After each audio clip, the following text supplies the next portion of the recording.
You cannot beat that fucking sound. First cup of coffee. Any cup of coffee, but when you hear that sound, it's amazing. We live. We live. We live right now. Today is Wednesday before 6 a.m., December 4th, 2024. Doing pretty good here. We are doing great. I hope you're doing great. I know I'm doing great. Got my workout on. Everything is good here. So, what is the topic today? I know you're curious. I thought about it for like a day or two. The other one that I'm working on, I thought about it for the past couple of days, but this one, a little different. We're talking about coffee blends. Do you like coffee blends? Do you notice that your coffee is blended already? Let's talk about it. But before we talk about it, let's go ahead and have a sip of this coffee.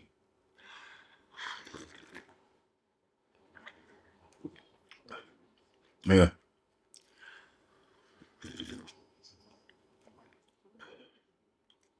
Still fantastic. Still fantastic. Yeah. This coffee's good. This is about 3 weeks old. So I think it's on its prime time or on its way out, whatnot. But it's still vibrant. It's still there. I went ahead and brewed this at 200 degrees Fahrenheit. I think it's like 92, 93 degrees. Whatever it may be. In Celsius. I'm sorry, my Celsius people.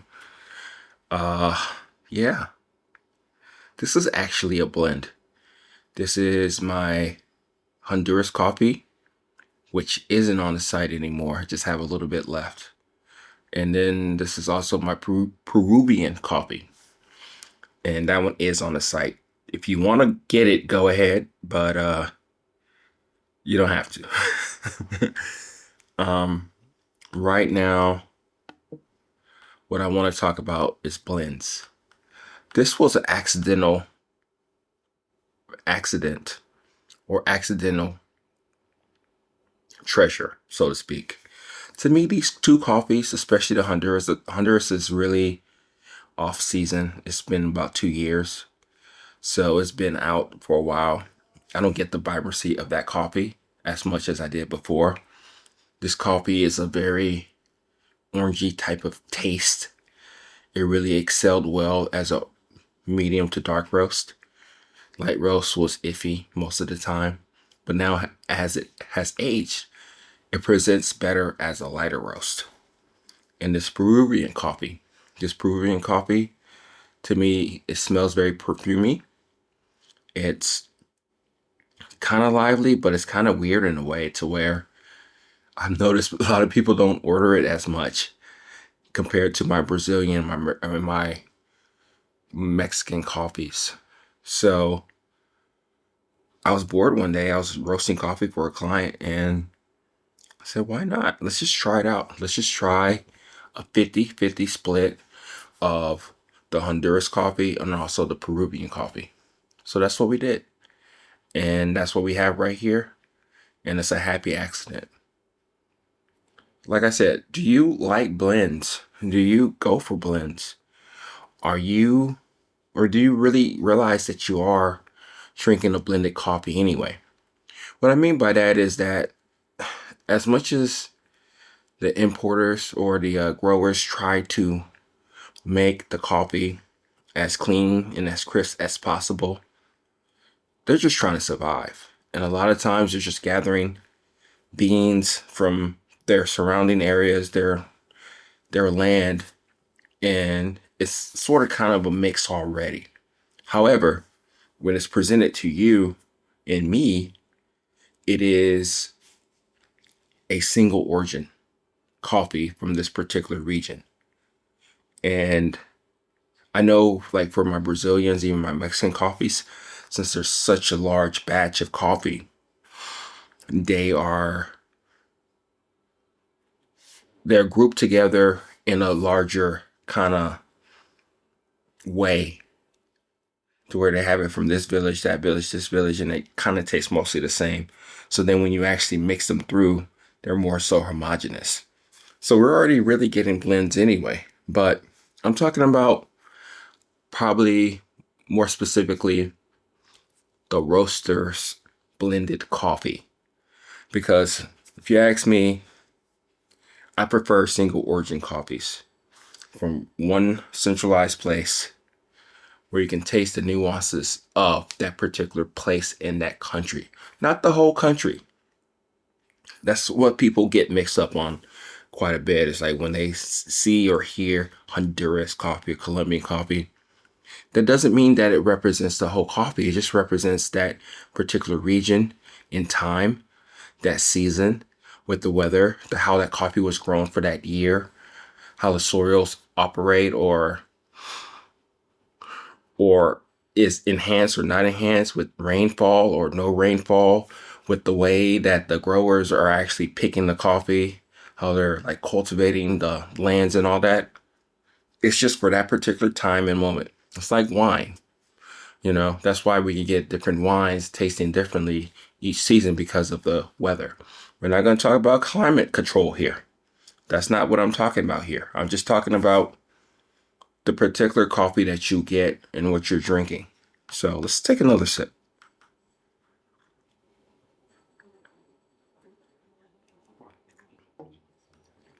So, as I explained before, these coffees by themselves are just kind of okay. They didn't do really anything for me. And I was getting frustrated with them from time to time. Again, it's more so the coffees showing their age, more the Honduras than the Peruvian coffee. But the thing here is that the way that these two coffees operate and come together as a whole is really magical. I've been enjoying it at 200 degrees Fahrenheit, 190 degrees Fahrenheit. I have another video coming out in the next couple of weeks. It will blow your mind, but I've been even enjoying it at 160 degrees Fahrenheit. And it's been great. It's been lovely. It's been one of those things where I didn't realize that this combination was going to work. And a lot of times when it comes to making coffee or creating or crafting or doing whatever you can with coffee, I think it's more so like a hit or miss type of art.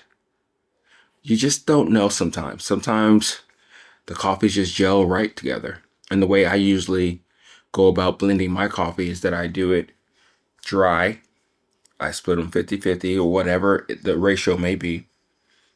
And then after I do that, come on, man. You gotta be quiet. Come here. Oh, this dog. Yeah, let me take this off. If you want to stay here, you can stay here. But you're a little too loud. But that's not your fault. Okay? Yeah, I gotta put that down. Okay? Little Dotson. But you gonna stay here? But like I said, just thinking this through, I usually roast the coffees together. I don't do it that any type of separateness. Like you roast one and then you roast the other one and then you kind of put it together. I'm lazy when it comes to blends like that. If it works, it works. It doesn't, it doesn't. That's the way I look at it. And in this case, it worked just perfectly. 50-50 split. I don't see really which one's dominating the other coffee compared to the next. But the cool thing about this is that when it works, it works. I've tried it so many different ways. It didn't really work in an AeroPress because this is more so like a medium roast type of blend. And I think the AeroPress is a lighter roast type of brewer. We'll talk about that another day. I think I beat up on the AeroPress way too much already. But even as an espresso, it works out really, really well. And I was surprised by that. And I guess what I'm getting at really right now is that sometimes we have these accidental happy moments. And it could be in your brewing. In this case, for me, it's in my roasting. is that sometimes we do get these magical cups of coffee, and sometimes we don't know really where it comes from. And when you're tasting coffee, when you're enjoying it, try to go deeper into what you're actually drinking. If it says Honduras, fine. If it says Peruvian, fine. If it tells you the elevation, fine. But also go beyond just what the roaster's telling you about the tasting notes. What are you really tasting in this coffee? Even ask the roaster if you wanted to.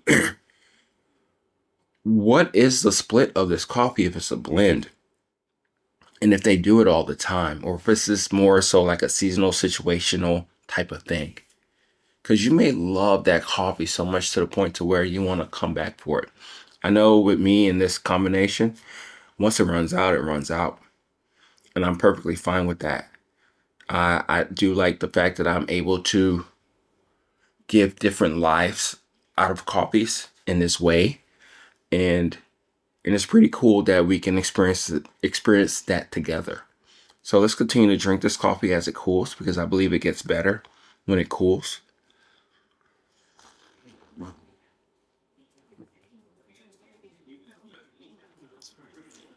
I I brewed this at 200 degrees. So it does have that chocolatey undertone, a little of the bitterness, but then it just dies down. There are some fruity elements of it. It's kind of hard to decipher, at least right now for me.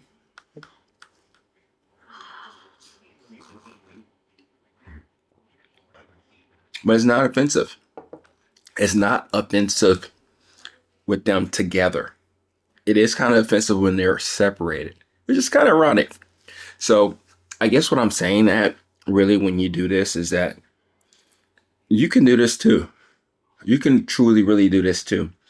If you have a couple of bags of coffee, which you probably have already known or done this before, or you probably don't do this all the time, and this gives you another opportunity to experience coffee differently, is that let's say you have 2 or 3 bags of coffee. It doesn't matter if it's ground coffee or if it's whole bean coffee.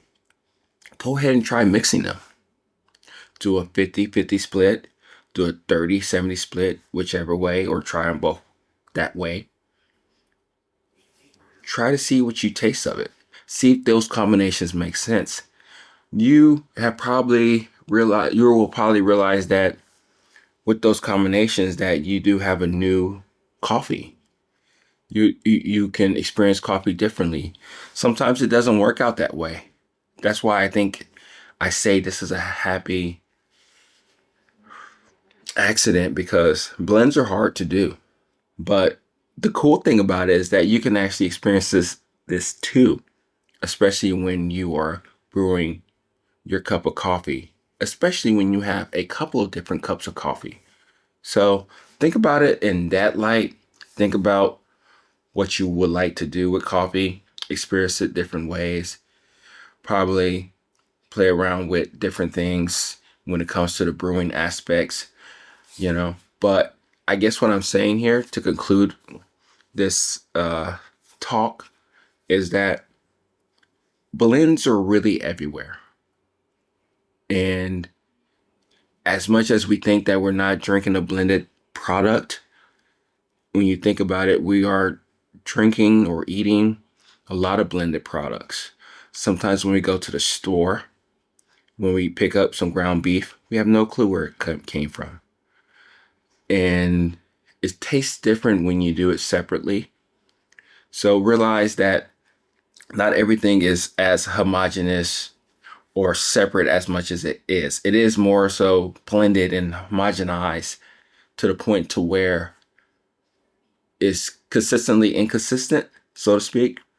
So just think about it. Just open up your minds and think about if you really do enjoy blends or not. Because more than anything, you're probably drinking a blended drink, even though you may think it's a single origin, and it's not. So let me know what you think about this. Talk to me about any of the blended drinks that you do have or don't have, or if you're just a single origin type of person. And we can talk more about it. So I'll talk to you later. Bye. Yeah. Woohoo.